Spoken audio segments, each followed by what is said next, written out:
وعن أبي درداء رضي الله تعالى عنه قال أوصاني خليلي ألا تشرك بالله شيئا হযরত আবু দারদা রাদিয়াল্লাহু তাআলা বলেন, আমার বন্ধু বিশ্বনবী মুহাম্মদ রাসূলুল্লাহ সাল্লাল্লাহু আলাইহি ওয়াসাল্লাম আমাকে তিনটা উপদেশ দিয়েছেন। আল্লাহ তুশরিকি বিল্লাহি শাইআ ওয়া ইন কুতিয়াত ওয়া হুররিকাত, যদি তোমাকে টুকরো টুকরো করা হয় এবং আগুনে পুড়িয়ে ফেলা হয় এবং হত্যার হুমকি দেওয়া হয়, তুমি আল্লাহর সাথে কাউকে শরীক করবে না।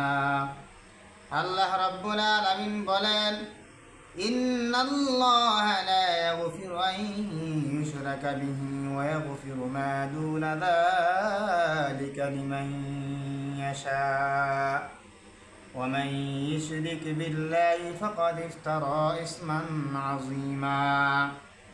আমার বান্দা যদি আমার সাথে শিরক করে, এই শিরকের গুনাহ আমি আল্লাহ তাআলা মাফ করি না। শিরক ছাড়া যত গুনাহ আছে সমস্ত গুনাহ আমি আল্লাহ তাআলা মাফ করে দিতে পারি। শিরকের গুনাহ আমি মাফ করব না। যে ব্যক্তি শিরক করলো সে যেন মস্ত বড় বড় ধরনের গুনাহ করে ফেললো। বিশ্বনবী সাল্লাল্লাহু আলাইহি ওয়াসাল্লাম বলেন, ওয়ালা তাতরুকু সালাতান মাকতুবাতান মুতাআম্মিদান, ইচ্ছাকৃতভাবে নামাজ ত্যাগ করবে না।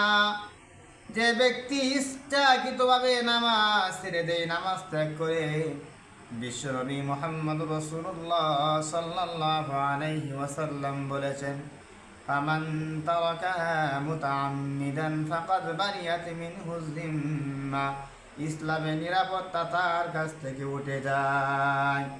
বিশ্বনবী সাল্লাল্লাহু আলাইহি ওয়াসাল্লাম আরো বলেন, ওয়ালা তাশরাবুল খামরা ফাইন্নাহা মিফতাহু কুল্লি শার, তুমি মদ পান করবে না, কেননা যে ব্যক্তি মদ পান করলো সে যেন মস্ত বড় বড় ধরনের গুনাহ করে ফেললো। মদ পান করা সমস্ত গুনাহের মূল।